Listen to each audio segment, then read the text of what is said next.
Hello everyone, welcome back to my channel. আজকে আমাদের ভেগাসে আরেকটা দিন, বাট আজকে আমরা কোনো সিটি লাইফ বা গ্রিনারি দেখতে যাচ্ছি না।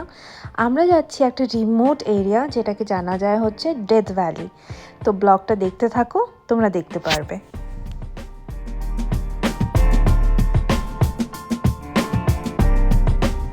Hi everyone, welcome back to my channel. আজ আমাদের ভেগাসে 2 নম্বর দিন। তো অর্পণের আজ ছুটি, ও কনফারেন্স নেই, আজ একটা দিনই ও পেয়েছে অফ। তো আজ আমরা যাচ্ছি ডেথ ভ্যালি, যেটা হচ্ছে 2.5 hours ড্রাইভ আই গেস এখান থেকে। তারপর ব্যাড ওয়াটার বেসিন।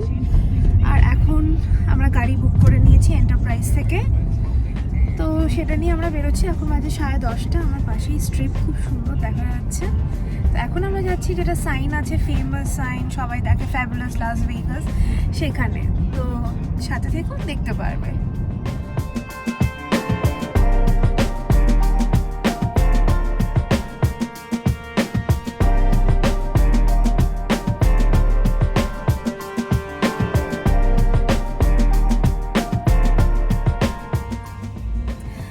পৌঁছে গেছি লাস ভেগাস ফ্যাবুলাস সাইনটার মধ্যে। এখানে সবাই লাইন দিয়ে দাঁড়িয়ে আছে। তো আমরা যাবো, এখন লাইনে দাঁড়াবো। আশা করছি 15-20 মিনিটসে পেয়ে যাবো আমাদের। আর আমাদের ঠিক উল্টো দিকে সব প্রাইভেট জেট আছে, তোমাদের দেখাচ্ছি। কি দারুণ ব্যাপার। অর্পণ কারটা পার্ক করছে, আর আমি ভাবলাম আমি নেমে গিয়ে একটু লাইনে দাঁড়িয়ে পড়ি, না হলে পাওয়া যাবে না। এই সাইডটা পুরো সব প্রাইভেট জেট।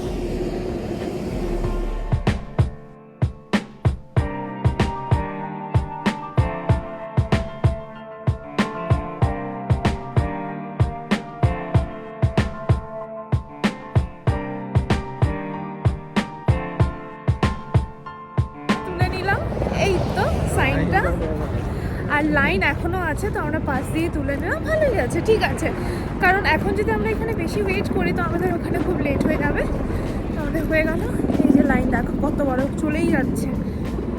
আর এখন আমরা সোজা যাব ডেথ ভ্যালিতে। কতক্ষণ লাগবে? 2 hours। ফার্স্ট পয়েন্ট যেটা, এখান থেকে 2 hours যাবে। আচ্ছা, তো সেটাই। এবার চলো।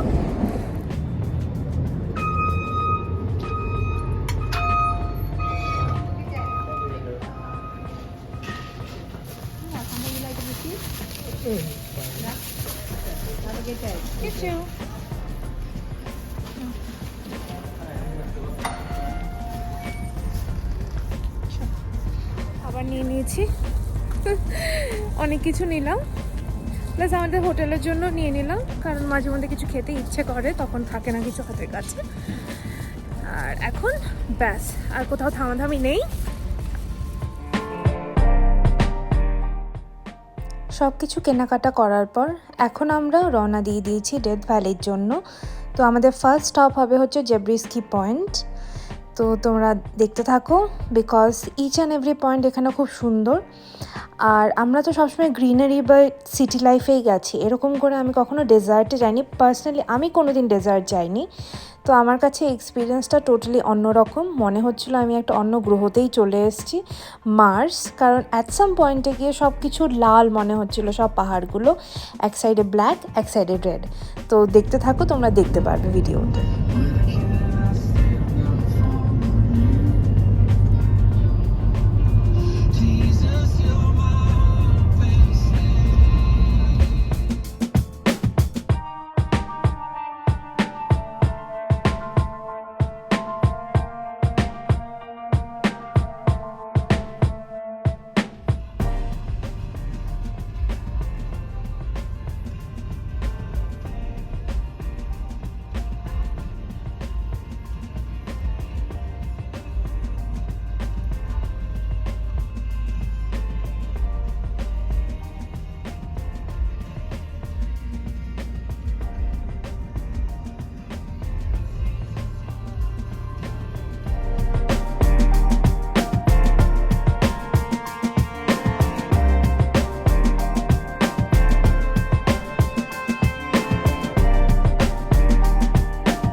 হাফে চলে এসেছি আর 1 ঘন্টার মতন আছে। তো সামনে ম্যাকডোনাল্ডস, তো আমরা ওখানে ভাবলাম যে কিছু একটা পিক আপ করে নিই, চিকেন খেতে খেতে চলে যাব, কারণ ওখানে পৌঁছাতে দুপুর 2টো হয়ে যাবে আর খিদেও পেয়ে যেতে পারে। এখনো 1 ঘন্টা। কেমন লাগছে অর্পণ? আমার ড্রাইভ করে হেভি লাগছে। আমার তো একদম মনে হচ্ছে যে মানে ডেড ভ্যালি, তো ডেড ভ্যালি, আর সব কিছু মানে একদিকে লাল পাথর একদিকে বরফ, অদ্ভুত। আমি ব্লগটা ছাড়বো, তোমরা দেখো ভালো করে, বাট আদারওয়াইজ আমার ভীষণ ভালো লাগছে। আমি half a mile at the roundabout, take the 4th exit onto East Nevada Highway 372. ওকে, আমরা এবার অর্ডারটা দিয়ে দিচ্ছি।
ফার্স্ট ভিউ পয়েন্টে চলে এসেছি, আর এটার নাম হচ্ছে জ্যাবরিস্কি পয়েন্ট। আচ্ছা, জ্যাবরিস্কি পয়েন্ট। তো আমাদের গাড়ি ওখানে পার্ক করেছি। একদম টপ থেকে পুরো ডেড ভ্যালিটা দেখা যায়। ওকে, ভীষণ সুন্দর লাগছে। আর যতটা আমি জানি সেটা হচ্ছে আনজানি মুভিতে প্রিয়াঙ্কা অ্যান্ড রণবীর কাপুর হেরাত গানটা যে শ্যুট করেছিল এই ডেথ ভ্যালিতেই শ্যুট হয়েছে। তো আমার তো খুব ইচ্ছা করছিল এই গানটা চালিয়ে আসবো, বাট 1 ঘন্টা আগে আমাদের ফোনে সব নেটওয়ার্ক চলে যায়, তারপর থেকে আর নেটওয়ার্ক পাওয়া যায়নি। আর এই যে পুরো ভিউটা, ব্যাস এবার উপরে যাচ্ছি আমরা। আমি ক্যামেরাটা রিভার্স করে নেব, তোমরা তাহলে দেখতে পারবে।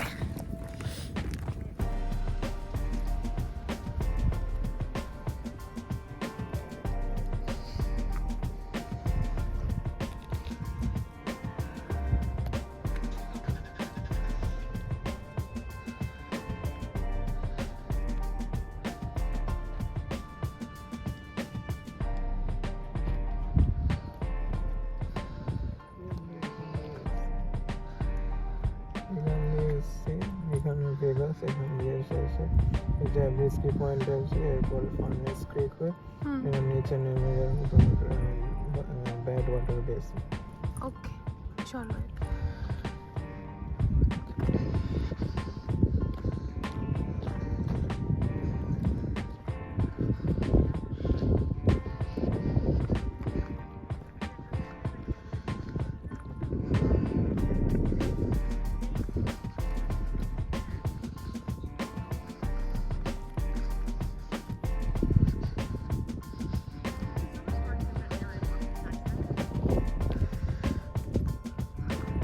ভিডিও হচ্ছে।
তো আমরা এখন জ্যাব্রিস্কি পয়েন্ট ছেড়ে এখন যাচ্ছি নেক্সট স্পট, যেটা হচ্ছে ব্যাড ওয়াটার বেসিন। তো স্পটটা মানে ড্রাইভ করা লাস্ট 30 মিনিটস আমরা অ্যাকচুয়ালি বিলো সি ওয়াটার লেভেলে আর কি ড্রাইভ করি। তো ওখান থেকে যে স্পটটা ব্যাড ওয়াটার বেসিনে যাচ্ছি ওটা অ্যাকচুয়ালি 260 ফিট নিচে সি ওয়াটার থেকে, আর পাহাড়ে ওখানে ইন্ডিকেশনও আছে যে সি ওয়াটারটা কোথায়। তো ওটা মিলিয়ন ইয়ার্স আগে আর কি ওখানে সি ছিল, যেটা আর্থকোয়েক অ্যান্ড ভলক্যানিক ইরাপশনের জন্য ওটা ডাইভার্ট হয়ে গেছে, আর ওই জায়গাটা পুরোটাই এখন মানে শূন্য, কোনো জল নেই। বাট ওখানে ওই ব্যাড ওয়াটার বেসিনে অ্যাকচুয়ালি নুন ডিপোজিট হয়ে আছে, সল্ট, যেখানে আমরা আর কি হেঁটে ওই সল্ট ডিপোজিটেড প্ল্যাটফর্মের ওপর দিয়েই চলে যেতে পারবো। আর ওখানে যদি আমরা আরও হাঁটতাম 3 মাইলস মতো, তো ওখানে সল্ট পলিগনসও দেখা যায়, যেটা মানে ওইখানে ডিপোজিট হতে হতে অনেক বছর ধরে ওইভাবে রয়েছে। তো দেখো তোমরা, এনজয় করো ভিউটা।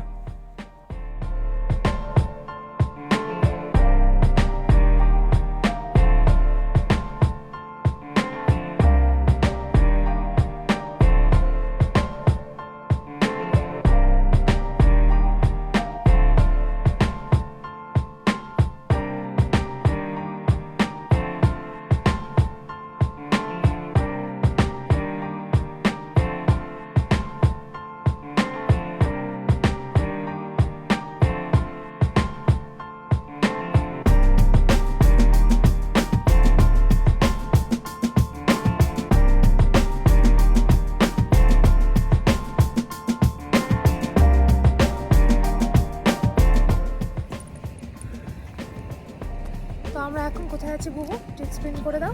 বে ওয়াটার বেসিন, এটা বেসিক্যালি সি মানে lowest drivable point on earth or North America maybe. তো তো মানে এটা সি লেভেল থেকে অ্যারাউন্ড 1000 ফুট মতো নিচে। আর সি লেভেলটা দেখালো ওই পাহাড়ের ওই ওই তো দেখা যাবে না, পাহাড়ের চূড়োর ওখানে আছে, দেখাচ্ছে ওটা হচ্ছে সি লেভেল। তো আমরা এতটা সি লেভেলের নিচে আছি, আর স্কিন প্রচণ্ড ড্রাই হয়ে গেছে, আমরা ট্যান হয়ে গেছি পুরো। বাট ওভারঅল ঘুরে খুবই ভালো লাগছে, এটা পুরোপুরি অর্পণের পছন্দের জায়গা ছিল। এইটা কি ওপাশ হবে না, ওটা করে করতে এই দিকে হচ্ছে পুরো মানে বে ওয়াটার বেসিন, পুরো সল্ট চারিদিকে, আর একটু হাঁটলে হাইক করলে পুরো সল্ট দেখা যায়। তো দেখতেই পাচ্ছ আমরা ব্যাড ওয়াটার বেসিন স্পটে চলে এসেছি। আর এই সামনে যে সাদা দেখা যাচ্ছে ওটা পুরোপুরি সল্ট, যেটা মানে অলমোস্ট 1 ইঞ্চ মতো থিকনেস হয়ে রয়েছে গ্রাউন্ডের ওপর মিলিয়নস অফ ইয়ার্স ডিপোজিটের পর। তো এখান দিয়ে আমরা যেরকম সল্টের ওপর দিয়েই হেঁটে যেতে পারি, বাট অবভিয়াসলি এখান থেকে লিগাল না সল্ট তুলে আনা। তো এখানে হাঁটতে হাঁটতে আরও আমরা যদি 1 মাইল মতো হাঁটি তো আমরা সল্ট পলিগন দেখতে পারবো।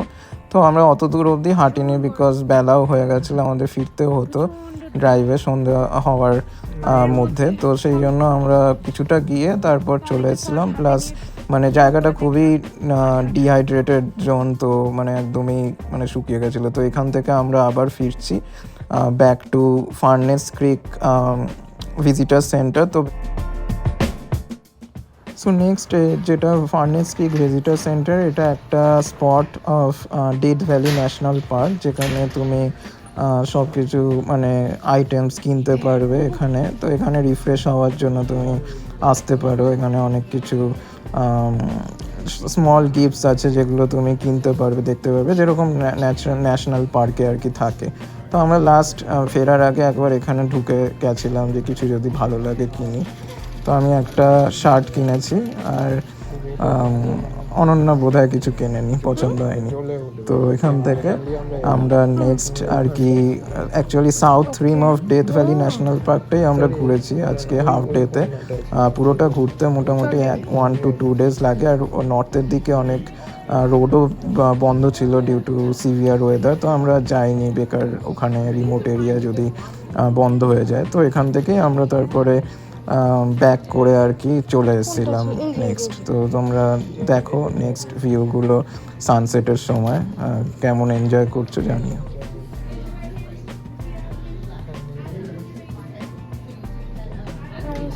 থেকে ব্যাড ওয়াটার বেসিন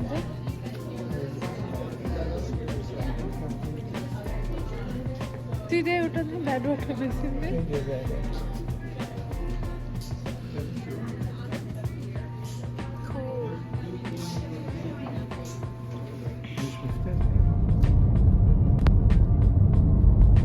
তো আমরা এখন ডেথ ভ্যালি থেকে ব্যাক করছি টু লাস ভেগাস। তো অ্যাকচুয়ালি এখানে হয়েছিল আমি আগে থেকে সব স্পটগুলো ডাউনলোড করে নিয়েছিলাম ম্যাপে, কিন্তু ভুল করে আমি লাস ভেগাসের হোটেলটা ডাউনলোড করতে ভুলে গেছিলাম। তো ফেরার পথে আমার নেটওয়ার্ক ছিল না, কিছুই ছিল না। তো আমার পুরো যাওয়ার সময় যেটা মনে ছিল সেই রকমই পুরো ব্লাইন্ডলি আমি চালাচ্ছিলাম to some extent, and hope করছিলাম যে অ্যাটলিস্ট মাঝে একখানা সিটি আছে ফ্যারাম বলে, তো ওখানে পৌঁছে যাই সন্ধে হতে হতে, অ্যাটলিস্ট ওখানে গিয়ে আমি নেটওয়ার্ক পেয়ে যাব। তো এই সময় আর কি পুরো ওই ব্যাপারটাই ছিল যে মানে একদম রিমোট এরিয়া, কোনো নেটওয়ার্ক নেই, টাওয়ার নেই, আর পুরো মানে একদম সুনসান জায়গায় আর কি ড্রাইভ করে গেছে। তো সেটার আর কি মানে একটা অন্যরকম অ্যাডভেঞ্চারাস ছিল, বাট হোপফুলি আমি ঠিকঠাক রাস্তাই ধরেছিলাম এবং মানে নেক্সট যে স্টেটটা ওই সিটিটা সেই সিটিতে পৌঁছেও গেছিলাম। ওখানে গিয়ে তারপর নেটওয়ার্ক পেয়ে যায়, অ্যান্ড বাকিটা মানে ভালোভাবেই আর কি আমরা পৌঁছে যাই।